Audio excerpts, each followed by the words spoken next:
Assalamualaikum warahmatullahi wabarakatuh. Perkenalkan, saya Rizka Astia, mahasiswa Universitas Buana Perjuangan Karawang dari Prodi Psikologi. Kali ini saya akan mewawancarai seorang mahasiswa yang sudah banyak melewati masa hidupnya dengan segala tantangan dan juga aktif dalam kegiatan kemanusiaan.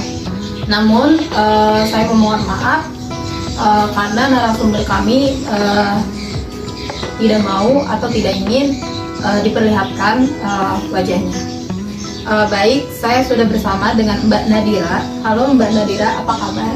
Alhamdulillah baik. Halo juga Kak Rizka. Oke, baik ya Mbak. Mbak, kali ini saya akan mewawancarai Mbak untuk memberikan pengetahuan atau pengalaman kepada penonton mengenai kisah hidup perjalanan Mbak Nadira. Mungkin Mbak Nadira bisa untuk memperkenalkan diri atau semacam profil diri Mbak Nadira. Baik, nama saya Nadira Diwanita. Saya berasal dari Tegal, Jawa Tengah. Kalau belum tahu daerah Tegal mana. Nah, saya itu anak ketiga dan 3 bersaudara. Saya anak bungsu. Lalu saya memutuskan untuk ke Karawang untuk merantau. Seperti itu, tepatnya di Teluk Jambe Timur. Saya tinggal di sini. Baik, berarti Mbak aslinya dari Jawa Tengah ya? Iya. Dan kesini untuk merantau. Iya, betul. Nah, apa tujuan Mbak untuk merantau sampai jauh ke Karawang gitu?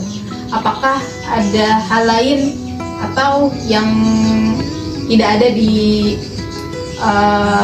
kota Mbak?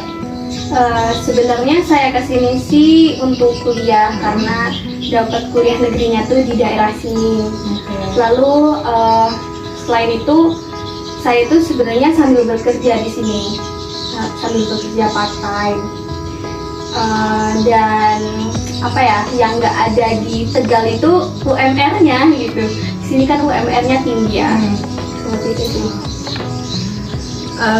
Nah, biar kita lebih dekat dengan Mbak Nadira, mungkin Mbak bisa menjelaskan riwayat pendidikan Mbak Nadira. Riwayat pendidikannya itu dulu SD-nya di SD Negeri 1 Tegal. Terus dulu waktu SD saya cukup berprestasi ya. Dulu itu lomba cerpen, cerita pendek dari tingkat penyisihan di kecamatan. Terus habis itu juara 1 di provinsi, itu cerita pendek. Lalu saya SMP-nya itu merantau ke Magelang, jauh banget kan dari Tegal ke Magelang. Di sana itu cari SMP yang bagus karena di Tegal tuh menurut saya kurang lah gitu. Dan saya di SMP Negeri 1 Magelang. Nah, SMP Negeri 1 Magelang ini salah satu SMP terbaik di Jawa Tengah juga. Nah, pada saat itu SMP juga cukup berprestasi. Saya ngambil ekstrakurikuler jurnalistik karena disuruh oleh ayah saya kan. Ayah saya itu kerja di wartawan, jadi anaknya sebisa mungkin hampir mirip seperti dia gitu loh. Nah, pada saat itu ikut ekstrakurikuler. Alhamdulillahnya saya tuh bisa ngikutin apa kata ayah saya gitu. Dari situ ikut ekstrakurikuler, kalau nggak salah dulu tuh setiap hari Rabu. Setiap hari Rabu berlatih terus pada akhirnya ada suatu lomba tingkat, waktu itu masih kabupaten sih. Ada lomba, terus dari pagi itu penyisihan untuk mengikuti lomba itu.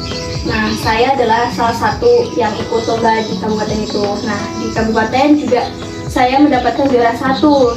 Lalu setelah di kabupaten berlatih lagi kan, biar mendapatkan juara lagi. Terus ke provinsi. Nah, ke provinsi alhamdulillahnya juga dapat juara 1 gitu. Sebenarnya itu dorongan dari ayah saya biar anaknya tuh seperti ayah saya sebagai wartawan gitu. Terus pada akhirnya dapat juara tuh di di bidang jurnalistik itu. Terus SMA-nya saya balik kandang lagi ke Tegal. Nah, SMA di Tegal juga SMA 1 Tegal, SMA terbaik juga di sana. Terus masih berlanjut nih, untung aja di sana tuh ada ekstrakurikuler jurnalistik.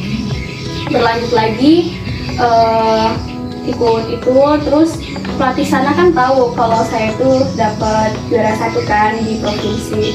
Oh ya, waktu SMP itu nggak dapat juara di nasional karena ya tahu sendiri lah persaingannya seperti apa. Terus tapi alhamdulillahnya bisa sih lanjut di SMA.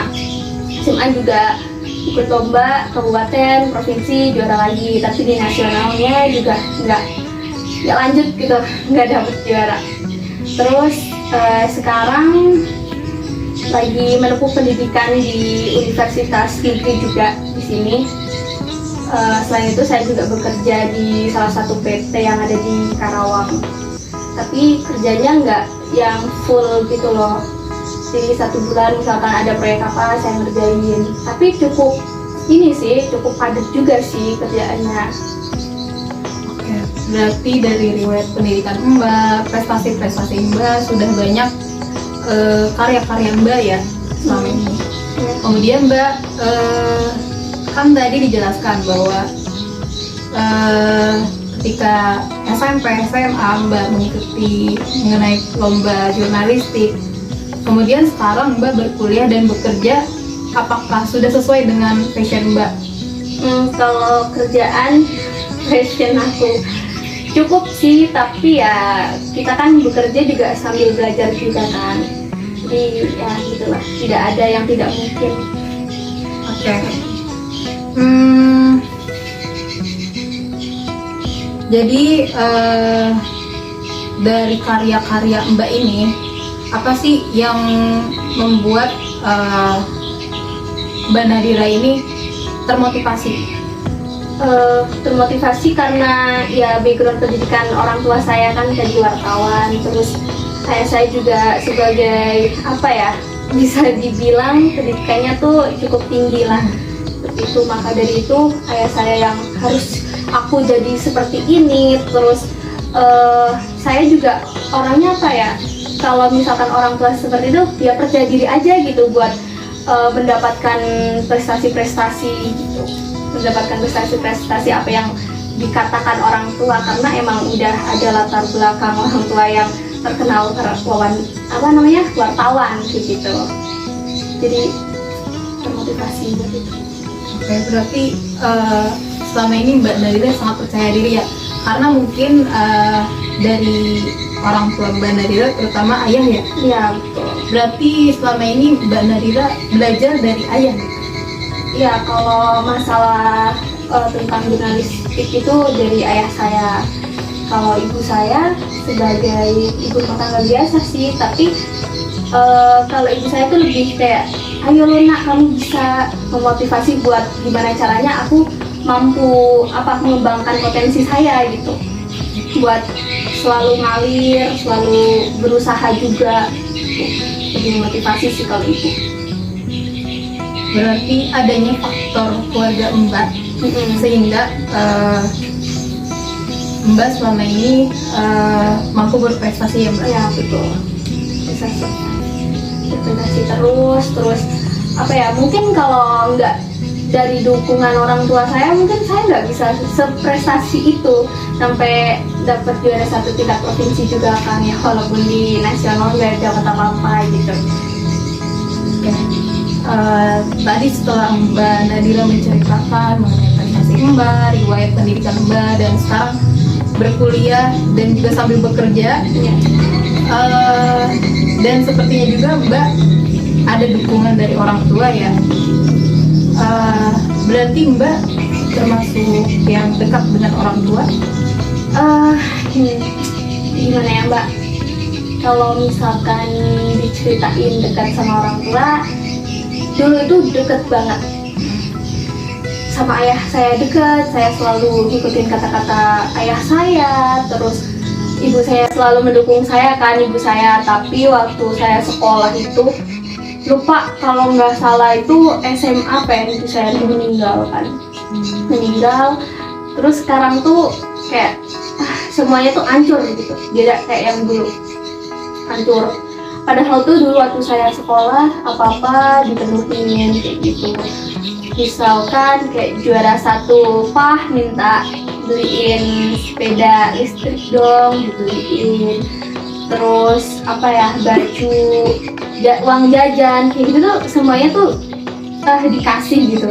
Terus pas ibu saya meninggal beda aja, kayak sekarang tuh lebih nggak tahu, nggak ada pandangan apapun buat jalan ke depannya gitu. Tapi untungnya ada salah satu bude saya yang selalu support saya. Di satu nggak boleh down, nggak boleh nggak boleh merasa insecure karena nggak punya ibu, nggak ada yang support lagi. Terus bude saya bilang, udah anggap saya sebagai ibu kamu sendiri gitu. Terus sekarang kuliah itu sambil bekerja ya buat menghidupi diri saya, karena saya kayak udah bodo amat gitu. Terus ketika ibu saya meninggal, saya juga ada masalah sama kakak saya. Berarti ibu sudah meninggal waktu Mbak SMA. Berarti kondisi setelah ibu meninggal itu di keluarga berubah, sangat berubah ya, berbeda dengan dulu keadaan pada saat ada ibu gitu. Iya. Jadi sekarang Mbak sendirian. Ya, saya sendiri di kosan. Ada kakak sih, tapi kakak itu udah kayak bodo amat gitu sama adiknya. Terus dulu itu kakak pernah ada satu masalah sama aku, dan nggak bisa diceritain ya masalahnya itu apa. Tapi ada salah satu perilakunya kakak saya ke aku yang menyakitin hati aku banget gitu. Dulu tuh kakakku ada masalah, aku lupa masalahnya apa, pokoknya nggak bisa diceritain lah. Pernah marah-marahan, pada akhirnya saya dicemplungin ke kolam renang, dicemplungin itu, didorong. Terus pada saat itu juga aku udah nggak mau tahu sama kakakku dua-duanya gitu. Tapi yang melakukan itu kakak pertama atau kedua? Kakak yang nomor 2. Tapi ketika Mbak masih kecil, apakah dia melakukan seperti itu? Kalau waktu kecil ya selayaknya kakak adik gitu, saling sayang, saling support. Tapi itu tuh kejadiannya aku lupa sebelum mamaku meninggal juga sih. Karena aku juga nggak ngebela siapa-siapa, karena kan emang kalau misalkan anak dibela salah satu ya takutnya kesinggung atau gimana kan, nggak ada yang membela. Tapi apakah Mbak masih berkomunikasi dengan keluarga Mbak? Kalau sama kakakku masih komunikasi, kayak misalkan hari besar kayak Idul Fitri atau ini tahun baru gitu, selalu bilang ayo ke rumah gitu, main sama kita kayak gitu. Ya aku kesana. Tapi kalau misalkan nggak ada kayak chat dari kakakku, nggak, lebih baik ya di kosan sendiri. Oh ya, kan waktu itu saya belum selesai bercerita ya. Waktu itu kan yang saya diceburkan ke kolam renang. Sampai sekarang kalau ada masalah yang berat selalu panik. Terus rasanya tuh aku yang salah gitu. Aku yang selalu salah. Terus kalau misalkan ada air, udah aku masukin wajah aku ke dalam air. Entah itu di kantor, entah itu di kosan, entah itu di sekolah atau di kampus gitu. Selalu gitu. Ngerasa puas aja kalau misalkan udah muka di air. Jadi setelah kejadian itu malah membuat Mbak jadi seperti ini ya? Mungkin seperti trauma ya Mbak? Iya, bisa dikatakan trauma sih. Ternyata perjalanan hidup Mbak sangat berat ya Mbak. Tadi dari cerita Mbak awal ketika Mbak masih sekolah, Mbak banyak membuat karya-karya dan percaya diri dengan melakukan hal itu. Kemudian setelah kejadian paling ininya mungkin ketika ibu meninggal ya, ketika ibu meninggal semuanya berubah. Nah, apakah rasa percaya diri Mbak itu masih ada? Kalau rasa percaya diri belajar lagi sih, nggak seperti yang dulu. Karena dimanapun dulu kan serba tercukupi. Yang sekarang tuh mandiri gitulah, harus hidup mandiri kayak yang awalnya segini langsung segini, gimana sih rasanya percaya dirinya bakalan gak ada kan, belajar lagi sih tepatnya. Karena kalau misalkan terpuruk terus gak bakalan bisa menggapai masa depan lagi. Rasanya gitu sih sekarang di tahap belajar. Kemudian bagaimana pandangan hidup menurut Mbak Nadira sekarang? Pandangan hidup itu semua orang itu pasti akan menjalankan fase dimana seperti roda ya. Kadang kita di atas, kadang kita di tengah, kadang kita di bawah. Dan itu akan berputar, selalu berputar. Maka dari itu sekarang saya masih di tahap tengah. Ya mungkin kalau dibandingkan sama yang dulu di tahap di tahap bawah maksudnya, ya, di bawah. Ya semoga aja nanti kedepannya saya bisa mandiri, bisa nabung, dan pada akhirnya bisa di atas. Gitu. Mungkin mulai dari awal ya Mbak. Iya. Oke. Wah. Selain dari kegiatan Mbak sekarang berkuliah dan juga bekerja, gimana sih cara Mbak mengatasi ketika tadi Mbak suka ke air ya? Karena kan maksudnya kayak ketika di kuliahan atau di pekerjaan, apa itu Mbak selalu mengalami kayak seperti itu? Ya, kalau ada masalah selalu gitu. Tiba-tiba nggak tahu kenapa ya, kakinya tuh pengen aja ke kamar mandi ngambil air. Tapi apakah pernah ada yang melihat Mbak? Enggak. Selalu aku sendiri. Nah Mbak, dari cara Mbak mengatasi hal-hal seperti itu, kegiatan Mbak, apakah ada tambahan kegiatan lainnya? Pada saat ini sih ikut relawan kemanusiaan. Ya, relawan. Relawan seperti apa Mbak? Relawan itu kalau di aku itu kan banyak ya, ada yang langsung terjun ke bencananya, misalkan ada bencana banjir atau gempa bumi kayak yang di Cianjur itu langsung ke sana. Tapi kalau aku itu bagian yang mencari donasi. Terus mencari donasi itu biasanya sih bikin pamflet. Pamflet itu ada apa sih tujuannya, buat apa, terus di situ ada nomor rekening dari yayasan yang saya jadi relawan itu. Jadi saya itu sebar pamflet. Terus selain itu ada juga kegiatannya yang ngambil donasi di jalan raya, kayak di apa sih namanya itu, Bangjo, membentangkan pamflet kayak gitu. Terus nanti bawa kardus itu tuh buat minta uang donasi ke pengendara motor kayak gitu. Terus di situ juga dibagi ya, nggak semuanya harus sebar pamflet atau harus terjun langsung. Jadi dibagi, kalau misalkan ada 10 orang ya nanti yang 2 sebar pamflet, yang 8 di jalan. Nah selain itu saya juga pernah melakukan atau besuk ke yayasan ODGJ.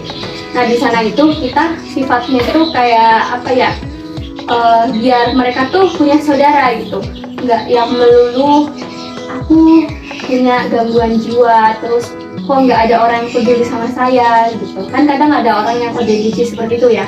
Nah di situ kami itu sifatnya merangkul mereka biar ada tali silaturahminya. Terus bisa juga kegiatannya itu membuat games, semacam games itu loh, tahu sedotan kan, sedotan terus nanti ada karet gelang. Nah itu salah satu gamesnya, gini digigit nanti disalur-salurkan gitu. Kayak gitu tuh salah satu kegiatannya. Terus nyanyi-nyanyi, terus bagi snack kayak gitu. Terus di sana juga kita membuat sebuah kegiatan kayak bikin kalau di Jawa itu namanya nganyam godong pisang. Di sini daun pisang ya, benar. nganyam daun pisang. Nah di situ dianyam gitu, karena kalau misalkan mau ngambil kegiatan yang berat takutnya kan mereka nggak bisa melakukan kan. Ada juga ODGJ yang dia tuh sebenarnya punya kreativitas melebihi kita gitu, tapi karena kejiwaannya terganggu jadi ya itu kayak tidak dipercaya oleh orang lain. Jadi Wah, hebat banget ya Mbak, bisa mendedikasikan dirinya untuk menjadi relawan. Dari cerita-cerita Mbak tadi, bagaimana sih perasaan Mbak ketika menjadi relawan? perasaannya ya gini, saya itu menurut saya udah di fase yang menengah terpuruk menengah terpuruk daripada yang waktu dulu ada ayah ibu lengkap kayak gitu. Ternyata ada juga orang yang lebih dari itu, ada orang yang terlantar, dia punya gangguan jiwa, dan nggak ada orang yang benar-benar ngerangkul mereka gitu di jalanan berhari-hari, berbulan-bulan, bertahun-tahun. Ternyata masih ada yang seperti itu. Nah sekarang tuh saya merasa kayak alhamdulillahnya saya dikasih tempat tinggal, dikasih pekerjaan, kuliah juga kayak gitu. Secara tidak langsung bisalah membantu mereka-mereka yang membutuhkan. Oke, apakah untuk selanjutnya Mbak Nadira akan mengikuti relawan-relawan? Kalau mengikuti kerelawanan itu menurut saya wajib ya, karena relawan itu tuh tidak melulu membantu dengan itu kayak sebar pamflet, sebar minta donasi di jalan-jalan tuh tidak harus seperti itu. Kita membantu orang yang kayak jualan kecil-kecilan, ngasih keuntungan sedikit itu juga bisa. Jadi bakalan ngikut ini sih kerelawanan terus. Baik Mbak, terima kasih, dicukupkan untuk wawancara kali ini. Terima kasih juga Mbak sudah bersedia untuk meluangkan waktunya. Semoga kedepannya Mbak bisa melewati segala rintangan ataupun permasalahan yang Mbak hadapi. Terima kasih. Terima kasih. Sama-sama. Nadira digambarkan sebagai seseorang yang kreatif, penuh daya hidup, merasa sudah bisa menjelajah dunia, dan acuh tak acuh.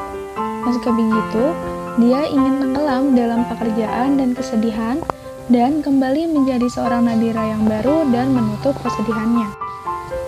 Selain itu, Nadira digambarkan sebagai sosok yang tidak begitu peduli dengan penampilan meski memiliki percaya diri yang tumbuh dari kecil. Rasa percaya diri ini dibangun dari kehidupan Nadira yang berasal dari keluarga berpendidikan.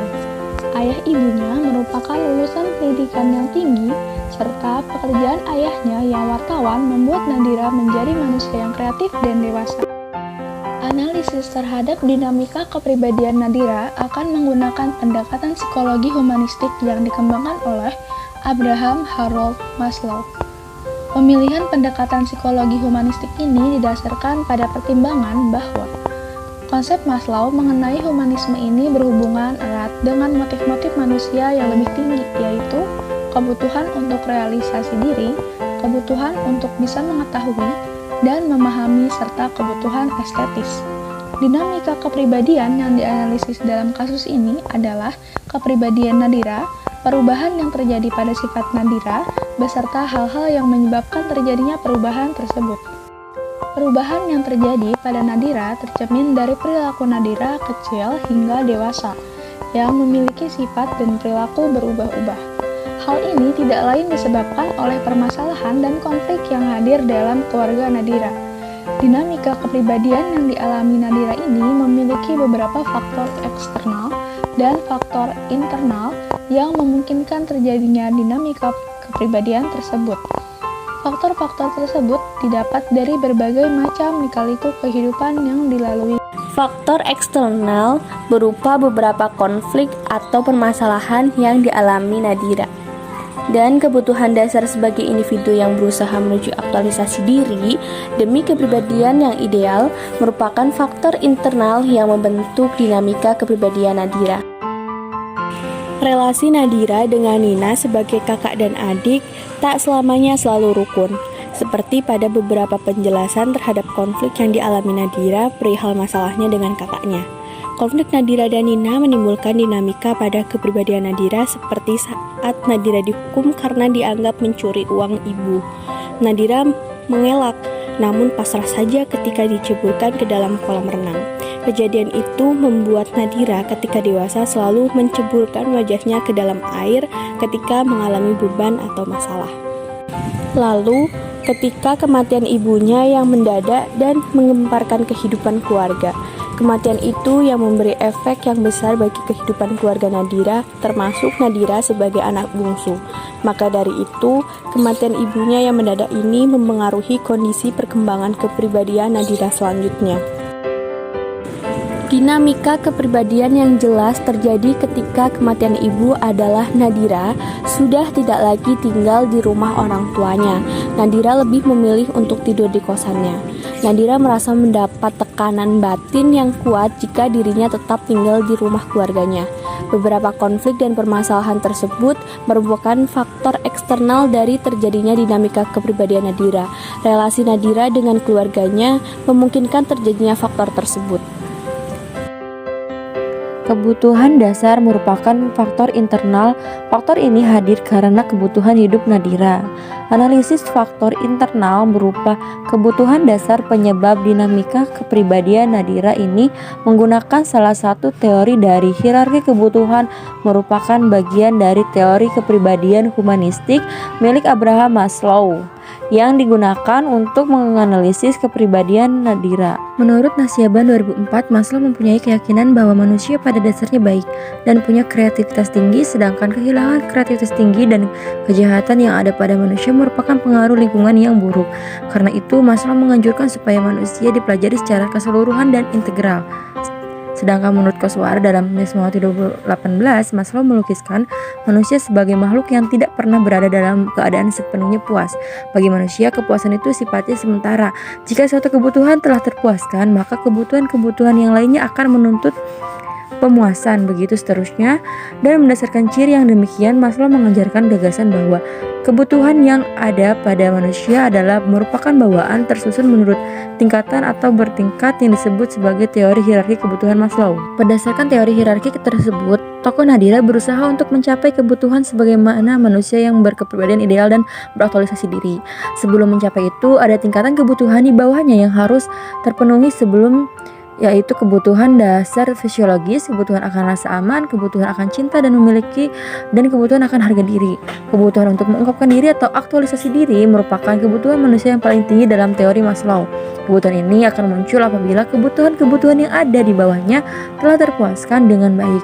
Maslow menandai kebutuhan akan aktualisasi diri sebagai hasrat individu untuk menjadi orang yang sesuai dengan keinginan dan potensi yang dimilikinya, atau hasrat dari individu untuk menyempurnakan dirinya dalam melalui pengungkapan segenap potensi yang dimilikinya. Dalam Syafitri 2014.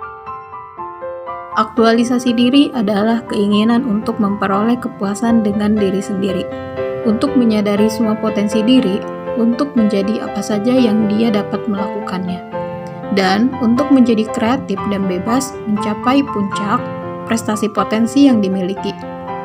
Manusia yang dapat mencapai tingkat aktualisasi diri ini menjadi manusia yang utuh. Memperoleh kepuasan dari kebutuhan-kebutuhan yang orang lain bahkan tidak menyadari ada kebutuhan semacam itu.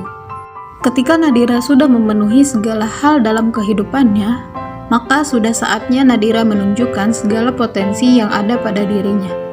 Potensi tersebut dituangkan dalam bentuk suatu kegiatan yang bermanfaat. Potensi itu ditunjukkan Nadira dengan tujuan mengidealkan dan menyempurnakan hidupnya serta mengembalikan hidupnya yang pernah berantakan karena segala tragedi yang selalu melingkupi hidupnya. Aktualisasi diri dapat dipandang sebagai kebutuhan tertinggi dari suatu hierarki kebutuhan, namun juga dapat dipandang sebagai tujuan final, tujuan ideal dari kehidupan manusia. Untuk mencapai aktualisasi diri, Maslow mengemukakan dua jalur untuk mencapai aktualisasi diri, yaitu jalur pengembangan diri dan jalur pengalaman puncak. Dinamika kepribadian Nadira tidak serta-merta hadir begitu saja. melainkan terdapat penyebab yang memungkinkan terjadinya dinamika kepribadian tersebut. Penyebab itu adalah faktor eksternal, yang berupa konflik-konflik yang dialami Nadira berdasarkan relasinya dengan tokoh lain yang bersumber pada kematian ibu. Kematian ibu menjadi pintu masuk bagi berbagai konflik dan perubahan yang terjadi pada Nadira maupun keluarganya. Sedangkan faktor internal yang berupa pemuasan kebutuhan berdasarkan hierarki kebutuhan Maslow merupakan bagian dari kebutuhan dasar Nadira yang mesti dicukupi demi perjalanan menuju proses aktualisasi diri yang berupa kepuasan terhadap diri sendiri dan menyadari potensi diri untuk bebas mencapai puncak prestasi. Pemenuhan kebutuhan dasar juga merupakan penyebab dari dinamika kepribadian yang berasal dari diri Nadira sendiri. Dengan demikian, dapat diambil suatu kebermaknaan mengenai seorang manusia yang selalu membutuhkan tempat atau wadah untuk aktualisasi diri. Akan tetapi, kenyataannya manusia harus melakukan interaksi dengan manusia lainnya dan kegiatan aktualisasi diri menuju kepribadian ideal harus dilalui dengan berinteraksi dengan manusia lainnya. Interaksi dengan manusia lainnya dapat berupa relasi yang kemudian berujung pada dinamika kepribadian. Semua permasalahan dan pusaran problem yang hadir dalam sebuah dinamika kepribadian berasal dari manusia yang tidak mau berkompromi dengan hati nuraininya sendiri. Sekian hasil analisa dari kelompok ini mengenai teori Maslow pada autobiografi dan pengalaman hidup seorang Nadira. Terima kasih sudah menyaksikan.